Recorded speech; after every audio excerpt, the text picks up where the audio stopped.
আসসালামু আলাইকুম এভরিওয়ান। আমি মোহাম্মদ শামীম আহমেদ। আজকে আপনাদেরকে একটি প্রবলেমের সলিউশন করে দেখাবো। প্রবলেমটা হচ্ছে কোড ফোর্সেসের একটা প্রবলেম। প্রবলেমের নাম হচ্ছে আহ, সিরাজা আর দিমা। তো সিরাজা আর দিমা এই প্রবলেমটার শর্ট একটা ডিসক্রিপশন আমি দিয়ে নেই, এটা পড়তে তো সময় লাগবে। তো এটা হচ্ছে সিরাজা আর ডিমা তারা একটা গেম খেলবে, কার্ডের গেম। তো কিছু কার্ড হচ্ছে টেবিলের উপর রাখা আছে এবং কার্ডের উপর আহ, 1 থেকে 1000 নাম্বারের ডিফারেন্ট ডিফারেন্ট নাম্বার লেখা আছে। লাইক একটা নাম্বার কখনো দুই, মানে একই সেম নাম্বার দ্বিতীয় কার্ডে থাকবে না। মানে এমন কখনো হবে না যে ধরেন প্রথম কার্ডে 10 দেওয়া আছে, পরের কার্ডে কখনোই 10 থাকবে না, 11 থাকতে পারে কিন্তু 10 থাকবে না। প্রত্যেকটা কার্ডের ভ্যালু ডিফারেন্ট থাকবে, কিন্তু 1 থেকে 1000-এর ভিতরে থাকবে। আর সিরাজা আর ডিমার টেন্ডেন্সি হচ্ছে তারা সবসময় সবচেয়ে বড় কার্ডটা নিবে। কিন্তু কার্ড নেওয়ার একটা সিস্টেম আছে এখানে। সেটা হচ্ছে প্রথম রুল হচ্ছে কার্ড সাজানোর পরে প্রথমে সিরাজা পিক করবে। প্রথম পিকটা হবে সিরাজার দ্বারা, ঠিক আছে। দ্বিতীয় পিক হবে দিমার দ্বারা, তৃতীয় পিক হবে সিরাজার দ্বারা, চতুর্থ পিক হবে ডিমার দ্বারা। এভাবে সিরিয়াল ওয়াইজ হবে। আর তাদের দুইজনেরই টেন্ডেন্সি হচ্ছে তারা সবসময় সবচেয়ে বড় কার্ডটা নিবে, এবং সবচেয়ে বড় রুল যেটা গেমের সেটা হচ্ছে লেফট থেকে নিতে হবে অথবা রাইট থেকে নিতে হবে। মানে যখনই কেউ কার্ড নিবে সে লেফট থেকে নিবে অথবা রাইট থেকে নিবে, মিডল থেকে কোনো কার্ড নিতে পারবে না। তো ফার্স্ট রুল হচ্ছে সবচেয়ে বড় কার্ড তারা নিবে এবং লেফট থেকে নিতে হবে, লেফট থেকে অথবা রাইট থেকে নিতে হবে। এবং তৃতীয় রুল হচ্ছে সিরাজা সর্বপ্রথমে নিবে কার্ড। আর প্রতিটা কার্ডের ডিস্টিংক্ট ভ্যালু থাকবে, ঠিক আছে। ডিস্টিংক্ট মিন্স ভ্যালুগুলা রিপিট হবে না। যে ভ্যালুটা থাকবে একটা কার্ডে ওইটা ওই কার্ডে ইন্ডিভিজুয়াল ইউনিক হবে, অন্য কোনো কার্ডে ওই সেম ভ্যালু থাকবে না। তো প্রথমটা লক্ষ্য করি। প্রথমে আমাদের একটা ইন্টিজার নিতে হবে, সেই ইন্টিজারটা হবে হচ্ছে আহ আহ সেই ইন্টিজারটা হচ্ছে কতটা কার্ড আছে, ঠিক আছে। তো এখানে এন নাম্বারের কার্ড, এই যে the number of cards on the table. তো এখানে 4টা কার্ড আছে এবং 4টা কার্ডের ইন্ডিভিজুয়াল ভ্যালু এখানে দেওয়া আছে, 4, 1, 2, 10। তো আমাদের নিয়ম হচ্ছে হয় লেফট থেকে নিতে হবে অথবা রাইট থেকে, এবং প্রথমে নিবে সিরাজা। তো প্রথমে সিরাজা যেহেতু সবচেয়ে বড়টা নিবে, প্রথমে 10 নিয়ে নিবে সিরাজা। দেন সেকেন্ডে থাকবে হচ্ছে এই তিনটা ভ্যালু। এই তিনটা ভ্যালুর মধ্যে দ্বিতীয় ব্যক্তি যে দিমা, দিমা হচ্ছে সবচেয়ে বড়টা নিবে, তো দিমা 4 নিয়ে নিবে। তৃতীয়বার যখন থাকবে তখন মাত্র এই দুইটা থাকবে, দুইটা ভ্যালু 1 আর 2।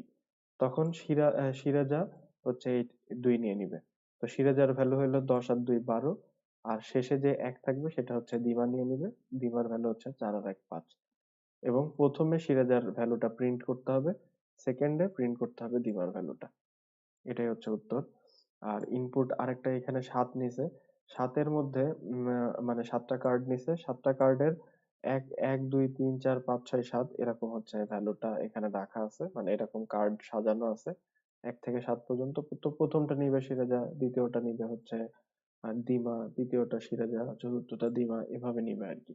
তো এখানে যেহেতু অড নাম্বার, শেষের কার্ডটা কিন্তু সিরাজাই নিবে, যেহেতু মানে উনি হচ্ছে সর্বপ্রথম কার্ডটা নিছিল, ঠিক আছে। তো এইভাবে যদি আমরা ক্যালকুলেট করি, 7 আর 5 হচ্ছে 12, 12 আর হচ্ছে 3 15, 15 আর 1 হচ্ছে 16। এখানে 16 আসছে, আর বাকিগুলো যোগ করলে 12 হয়। তো চলুন আসেন আমরা দেখি কিভাবে এটা প্রোগ্রামে করতে পারি।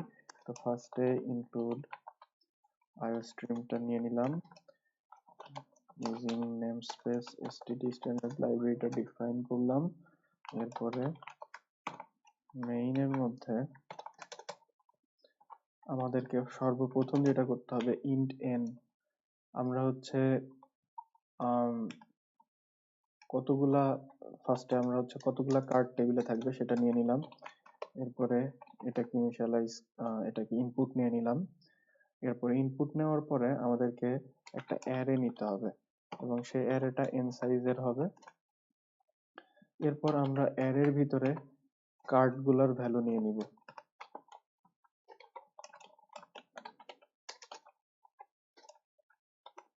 কার্ডগুলোর ভ্যালু নিয়ে নিলাম। নিয়ে নেওয়ার পর আমাদেরকে এখানে কিছু ভেরিয়েবল ডিক্লেয়ার করতে হবে। যেমন আমরা ফার্স্টে একটা ভেরিয়েবল ডিক্লেয়ার করি, সেটা হচ্ছে যেহেতু দুইজন পার্সন, ঠিক আছে, তো দুইজন পার্সন, আচ্ছা তাদের নামই লিখি।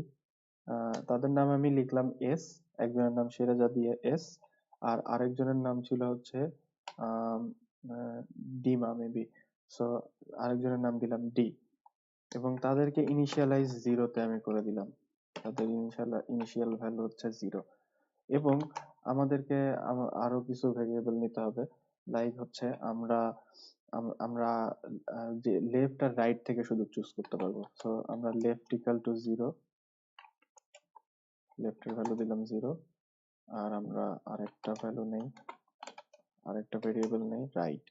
এই রাইটটা আমাদেরকে n মাইনাস ওয়ান দিতে হবে, কারণ হচ্ছে আমরা এখন কিছুক্ষণ পরে একটা while লুপ ইউজ করব। তো যেহেতু while লুপে আমরা ফর লুপের মতো এখানে ডিরেক্ট কন্ডিশন এভাবে দিতে পারবো না, দ্যাটস ওয়াই আমরা বাইরে এরকম কন্ডিশন নিয়ে নিচ্ছি, right equal to n minus one. n minus one কেন? কারণ এই n এর ভিতর তো কিছু ঢুকতেছে না, n এর আগের হচ্ছে ইন্ডেক্সে ঢুকতেছে, that's why n minus one. তো এটা নিয়ে নিলাম লেফট রাইট। এরপরে আমাদেরকে নিতে হবে হচ্ছে আহ আমাদের নিতে হবে কতগুলা হচ্ছে আমাদের হবে সেটা, যে আমাদের গেমটা কতক্ষণ চলবে সেটা। তো আমরা টেকেন নামের একটা ভেরিয়েবল নিয়ে নিই এবং টেকেন এর ভ্যালু দিয়ে দিই n। কেন? কারণ হচ্ছে এটা হচ্ছে এর ম্যাক্সিমাম ভ্যালু হবে n, এবং এটা জিরো পর্যন্ত লুপটা ঘুরবে। তো n থেকে জিরো পর্যন্ত ঘোরা, আর n মাইনাস ওয়ান থেকে জিরো পর্যন্ত ঘুরবে না, জিরোর আগ পর্যন্ত, n থেকে ওয়ান পর্যন্ত ঘুরবে, আর n মাইনাস ওয়ান থেকে জিরো পর্যন্ত ঘোরা একই কথা। তো এটার পরে আমাদেরকে হচ্ছে আমাদের একটা while লুপ লাগবে। তো while লুপের মধ্যে আমি token not equal to zero দিয়ে দিলাম, token not equal to zero. আর এখানে আমাদেরকে একটা ইফ স্টেটমেন্ট ইউজ করতে হবে, এবং এখানে আমরা আমাদেরকে আরেকটা ভেরিয়েবল নিয়ে নিতে হবে এখানে, সেটা হচ্ছে turn. Turn equal to zero আমরা ইনিশিয়ালাইজ করলাম। টার্নটা হচ্ছে আমরা যেহেতু আহ, আমাদেরকে আমাদের যে প্রথম পার্সন হচ্ছে সিরাজ। সিরাজ যেহেতু দেখেন সব সময় কিন্তু সিরাজ ফার্স্টে দিবে, ঠিক আছে, তো সিরাজ যদি ফার্স্টে দেয় এবং ফার্স্টের আমাদের ভ্যালু হচ্ছে ইনিশিয়াল ভ্যালু হচ্ছে জিরো, টেকেনের জিরো, টার্নের জিরো, ইনিশিয়াল ভ্যালু হচ্ছে জিরো। তো সব সময় যদি সিরাজের যখন দিবে সেই টার্নটা, যদি এখানকার কন্ডিশনটা যদি ট্রু হয়, তখনই শুধুমাত্র এই ইয়াটা রান করবে, এই ইফটা রান করবে। এই জন্যই করবে কারণ সিরাজ কিন্তু সব সময় মানে যখনই মানে সিরাজ যদি জিরো ইন্ডেক্সে নেয়, তাহলে সিরাজ আবার টু ইন্ডেক্সে নিবে, ওয়ান ইন্ডেক্সে সিরাজ নিবে না। দ্যাট মিনস সিরাজ সব সময় ইভেন ইন্ডেক্সে নিবে, কখনো অড ইন্ডেক্সে নিবে না। অড ইন্ডেক্সে আবার ডিমা নিবে, সিরাজ নিবে না। সো আশা করি ব্যাপারটা বুঝতে পারছেন। তো দ্যাটস ওয়াই আমি হচ্ছে যেহেতু এখানে টার্নের ভ্যালু ইনিশিয়ালি জিরো করে দিছি, এই জন্য জিরো মডুলাস টু করলে কিন্তু আমাদের জিরোই আসে। তো এটা হচ্ছে সবার ফার্স্টে এটা ট্রু হবে, ঠিক আছে। তো সেকেন্ড টাইম কিন্তু এটা ট্রু হবে না, কারণ আমি এখানে টার্নকে এক বাড়াই দিব আমার প্রোগ্রামটা রান হওয়ার পরে। তো এর মধ্যে আমাদেরকে আরো একটা ইফ নিতে হবে, এবং এই ইফ এর মধ্যে আমরা কন্ডিশন চেক করব যে লেফট কি অ্যারে রাইট এর থেকে বড় কিনা। কারণ আমাদের কন্ডিশনে বলা ছিল যে হচ্ছে যেটা বড় সেটাই নিবে। তো লেফট আর রাইট আমি চেক করবো যে কোনটা বড়, এরপরে যেটা বড় হোক সেটা নিবে। তো এখানে আমি S plus equal array left, যেহেতু লেফটটা বড় হবে তাহলে লেফট নিব, এবং লেফট প্লাস প্লাস করে দিচ্ছি আমি এখানে, ঠিক আছে। তো লেফট থেকে কিন্তু এটা প্লাস প্লাস হয়ে যাচ্ছে,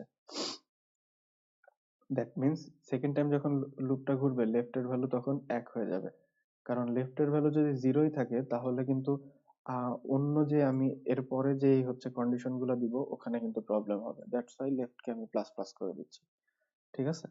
তো এরপরে আমাদেরকে যেটা করতে হবে সেটা হচ্ছে একটা এলস স্টেটমেন্ট নিতে হবে। যদি যদি যদি রাইটটা বড় হয় সেক্ষেত্রে আমাদের সেটার জন্য আমাদের এলস স্টেটমেন্টটা নেওয়া। এখানে আমরা দিয়ে দিব রাইট, রাইট মাইনাস মাইনাস হবে এই ক্ষেত্রে। এই জন্যই মাইনাস মাইনাস হবে কারণ রাইট কে তো প্লাস প্লাস করার কোনো চান্স নাই, করা যাবে না, আমাদেরকে মাইনাসই করতে হবে। রাইট কে মাইনাস করতে হবে, লেফট কে প্লাস করতে হবে, তাইলেই কিন্তু আমার প্রথম এবং শেষের সংখ্যাটা প্রত্যেকবার বাদ হবে, তাছাড়া কিন্তু বাদ হবে না। ঠিক আছে, তো এই যে এই ইফটা মেইন ইফ কে এখন আমি এলস দিব। এতক্ষণ যেটা করলাম সেটা হচ্ছে সিরাজের জন্য, এই ইফটা হচ্ছে সিরাজের জন্য। এখন করব হচ্ছে আমরা পার্সন 2 এর জন্য, দীপা না কি জানি তার জন্য। ঠিক আছে, তো এখানেও সেম কন্ডিশন হবে, লেফট যদি রাইটের থেকে বড় হয় দেন এস, এস না D plus equal error left, left plus plus else D plus equal error right. এখানেও আমি রাইট কে মাইনাস করে দিব, রাইট মাইনাস মাইনাস। এখন আমরা সবগুলা ইফ এলস এর বাহিরে while লুপের ভিতরে আমাদেরকে যেটা করতে হবে সেটা হচ্ছে আমাদেরকে যে টেকেন কে মাইনাস করতে হবে, টেকেন মাইনাস মাইনাস, এবং অলসো আমাদেরকে যে টার্ন আছে না, টার্নটাকেও কিন্তু আমাদেরকে কমায় ফেলতে হবে।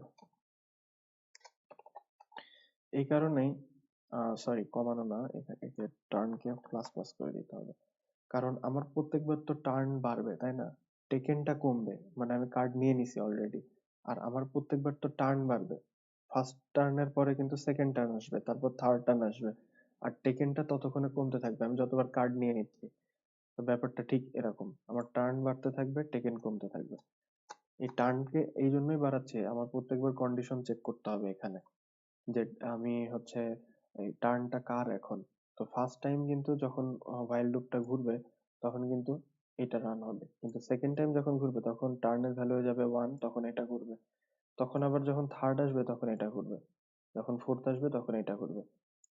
তো ব্যাপারটা আশা করি বুঝতে পারছেন। তো এখানে আমাদেরকে লুপের বাইরে এসে সি আউট করে দেই, চলেন। ফার্স্টে হচ্ছে এস দেন ডি, আশা করি ভুল না থাকলে রান হবে। তো চলেন আমরা একটু দেখি এখানে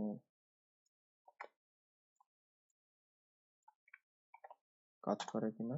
6 এবং 12, আমাদের 6 এবং 12ই ছিল।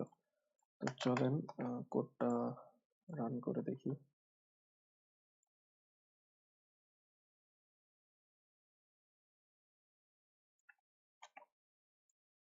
ধন্যবাদ সবাইকে। আশা করি আমার টিউটোরিয়াল গুলো আপনাদের ভালো লাগে, এবং আপনাদের কোনো কোশ্চেন থাকলে আমাকে জানাবেন কমেন্ট বক্সে, এবং আপনাদের ফ্রেন্ডদের সাথেও শেয়ার করবেন। Thank you so much. Already দেখতেছেন অ্যাকসেপ্টেড। সো ইনশাল্লাহ নেক্সট দিন অন্য কোনো সমস্যা নিয়ে আপনাদেরকে টিউটোরিয়াল বানিয়ে দেখাবো ইনশাল্লাহ। Thank you so much.